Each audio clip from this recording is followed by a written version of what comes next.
नमस्कार साथियों, मेरा नाम मयंक बवेले है। मैं आपको बताऊंगा अब कि कैसे आपकी जो सूची आएगी जिला आवंटन वाली, उससे लेके आपकी नियुक्ति तक की सारी प्रक्रिया को मैं एक-एक करके आपको अवगत कराता हूं। सबसे पहले क्या होगा, जो आप लोग ये फॉर्म भर चुके हैं जिला आवंटन वाला, इस फॉर्म के बाद 28 से 30 तारीख के बीच में आपकी एक सूची जारी होगी। उस सूची में उन 69,000 कैंडिडेट के नाम होके आ जाएंगे जो सिलेक्ट हो चुके हैं। इनकी एक पीडीएफ जारी होगी। उस पीडीएफ में जिसका नाम होगा वो अपना सर्च करके, जैसे मेरा नाम मयंक है, मैं उसमें मयंक डालूँगा और मयंक डालने के बाद मेरा जो भी जनपद मुझे अलॉट होगा उसका उसके सामने नाम आ जाएगा। फिर संबंधित जनपद में आपको जाना पड़ेगा। मैं आपको बता दूँ कि क्या क्या डॉक्यूमेंट आपको कंप्लीट करने हैं। अभी नहीं, जो 28 तारीख में आपकी सूची में नाम आएगा उसके बाद आपको क्या क्या कंप्लीट करना है। सबसे पहले आप लोग जो आपने आज का फॉर्म भरा था, आज या कल 2-3 दिन पहले, जिला आवंटन वाला वो फॉर्म।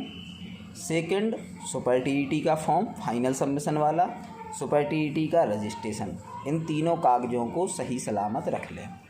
इसके बाद पूरे दस्तावेज़ 10th से लेके बीटीसी और बीएड तक जो आपने किया हुआ है, उन सभी के दस्तावेज़ आप अपने पास सुरक्षित रख लें। क्या क्या ज़रूरत पड़ेगी, और 2 चरित्र बनवाने पड़ेंगे आपको। 2 चरित्र प्रमाण पत्र आप किसी भी राजपत्रित अधिकारी से बनवा सकते हैं, जैसे कि कोई भी पीसीएस कैडर का व्यक्ति हो उससे, या आप डॉक्टर से बनवा सकते हैं, सरकारी डॉक्टर से। आप जीआईसी, जीजीआईसी किसी भी प्रिंसिपल से बनवा सकते हैं। ये ज़रूरी नहीं है कि आपने लास्ट टाइम पे जहाँ पे एजुकेशन ली है वहाँ से, जिस संस्था से, वहाँ से बनवाना ज़रूरी है, ऐसा कुछ नहीं है। आप किन्हीं भी 2 राजपत्रित अधिकारी से बनवा सकते हैं। एसडीएम, सीडीओ, तहसीलदार, नायब तहसीलदार, किसी से भी आप बनवा सकते हैं। उन दोनों को अलग अलग लोगों से बनवा लेना और संभवतः उन सभी के वो उत्तर प्रदेश के हों, ठीक है। इसके बाद आप 2 A4 साइज़ के लिफाफे खरीदेंगे। 2 A4 साइज़ के लिफाफों में 25-25 रुपये के ऊपर टिकट लगा देंगे। ये ज़रूरी नहीं है कि 25 रुपये का ही टिकट मिले, 10-10 रुपये के 2 1 5 का, मतलब टोटल अमाउंट जो टिकट का रहेगा हर फाइल पे 25 रुपये रहेगा, हर लिफाफे पे। 2 लिफाफे 25-25 रुपये के, उन पे टिकट, और उस पर आप अपना पता मेंशन कर देंगे। इसके बाद आप जो आपके पास कागज़ हैं उन सब की मिनिमम 5 और मैक्सिमम 10 के बीच में, 5 से 10 के बीच में फ़ोटोकॉपी के सेट तैयार करेंगे। वो 5-5, 10-10 रुपये वाली फ़ाइल आती है ना, टैग वाली फ़ाइल, उसमें आप अपने सारे कागज़ सीक्वेंस में, कैसे, सबसे पहले फ़ाइनल प्रिंट जो जिला आवंटन वाला है, सुपर टीईटी का फ़ाइनल प्रिंट, सुपर टीईटी का रजिस्ट्रेशन, इसके बाद 10th की मार्कशीट, 10th का अंक पत्र प्रमाण पत्र, 12th की मार्कशीट, 12th का प्रमाण पत्र, ग्रेजुएशन की सारी मार्कशीट, ग्रेजुएशन का प्रमाण पत्र या प्रोविजनल, या जिनके पास प्रोविजनल नहीं है वो लोग शपथ पत्र बनवा लेंगे। उसके बाद आएंगे बीटीसी बीएड, इनके अंक पत्र, प्रमाण पत्र। इसके बाद आप टीईटी का अंक पत्र लगाएंगे और उसके बाद लगवाने हैं आपको 2 शपथ पत्र। शपथ पत्र का ये रहेगा, एक 10 रुपये वाले स्टाम्प पे आपको बनवाना है। 10 रुपये वाले स्टाम्प पे आप क्या लगाएंगे, विवाहित व अविवाहित होने का, के सेवा में जिला बेसिक शिक्षा अधिकारी, जिस ज़िले में नियुक्ति होगी उस ज़िले का वहाँ पे नाम आ जाएगा। फिर आप लिखेंगे, मैं शपथ लेता हूँ कि मैं अपना नाम पुत्र या पुत्री श्री यहाँ का मूल निवासी हूँ, मेरे द्वारा उपरोक्त दी हुई जानकारी सभी सत्य है, यदि कूटरचित पाई जाती है तो मेरा अभ्यर्थन निरस्त कर दिया जाए।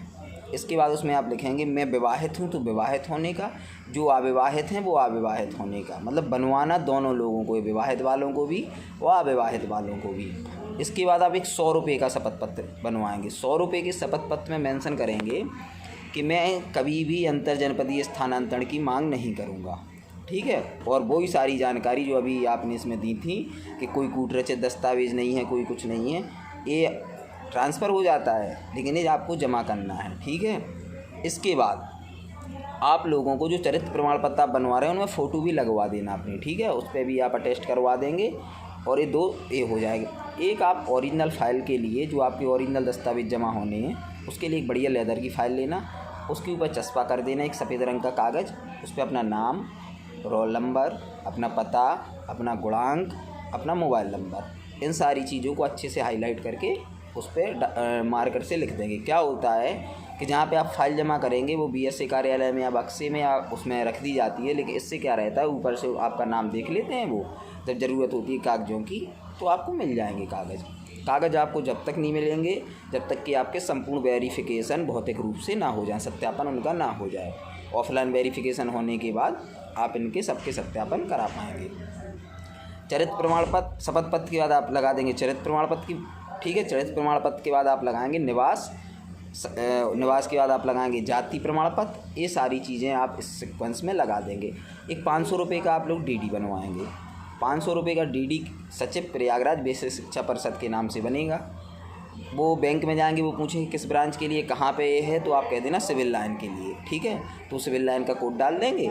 और ऐसा नहीं है कि आप सचिव को सेक्रेटरी लिखें, आप हिंदी में या इंग्लिश में वो जो भी लिखें सचिव ही लिखवाना है, ये सारी चीज़ें, ठीक है। इसके बाद आप लोगों की इसका एक फ़ोटोकॉपी उसमें लगा देंगे। जो ओरिजिनल आपका ड्राफ्ट होगा वो आपकी ओरिजिनल फाइल में जमा हो जाएगा। और इसके बाद आप सभी लोगों को जो आप फ़ोटोकॉपी वाली फ़ाइलें भी उन पर भी ऐसी कागज़ चस्पा कर देंगे। 2 फाइल आपकी जमा हो जाएगी बीएसए कार्यालय में।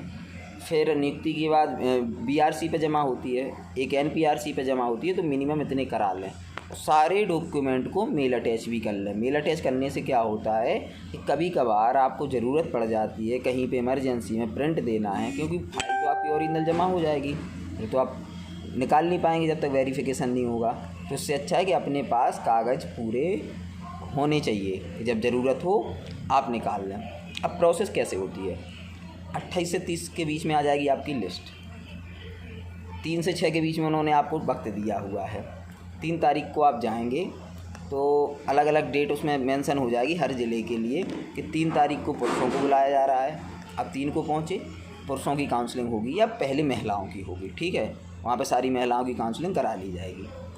उनकी जो मदर सूची है, मदर सूची से रखी जाएगी सामने, उनके ओरिजिनल अंक पत्र देखे जाएंगे। उन्होंने जो फॉर्म भरा हुआ है फॉर्म से ही मदर सूची आती है, उससे मिलान किया जाएगा। उसके बेस पे उनके ओरिजिनल दस्तावेज़ देखते हुए उनकी सारी चीज़ें हल कर दी जाएंगी।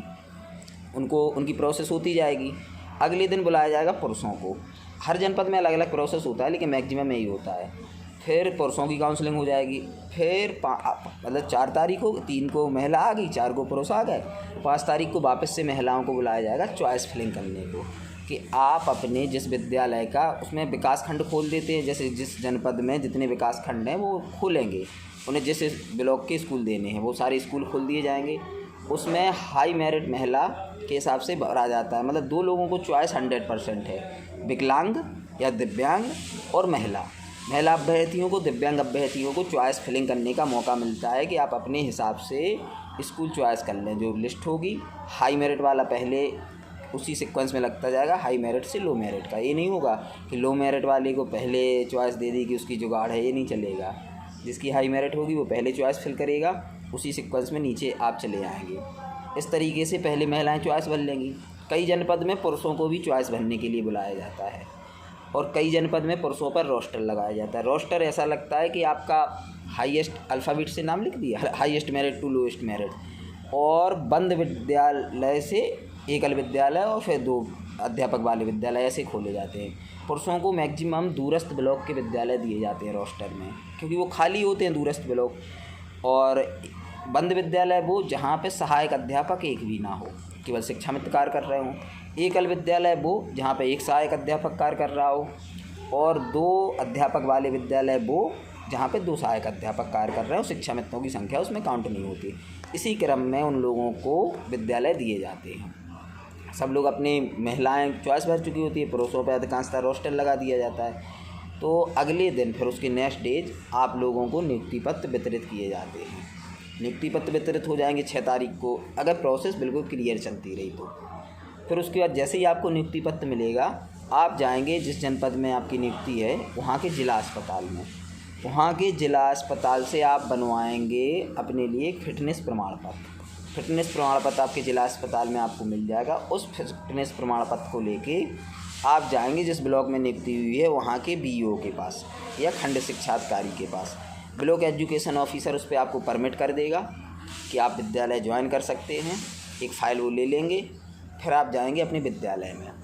जहाँ पे आपका अगर एकल विद्यालय होगा तो आपका सहायक अध्यापक आपको ज्वाइन करा देगा, अगर बंद विद्यालय होगा तो शिक्षा मित्र आपको ज्वाइन करा देंगे, 2 अध्यापक वाले होंगे तो इंचार्ज जो भी होगा इंचार्ज आपको विद्यालय ज्वाइन करा देगा।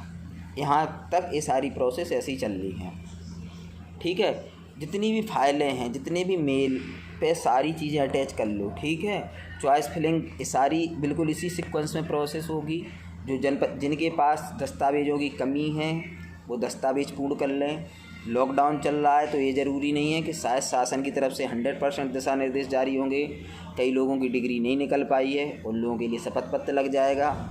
फिर आप उस शपथ पत्र में आशय के साथ प्रस्तुत कर देंगे कि मैं इतने कार्य दिवस में आपके समक्ष ये दस्तावेज प्रस्तुत कर दूंगा। इस आशय के साथ आप लोग वो शपथ पत्र लगा देंगे।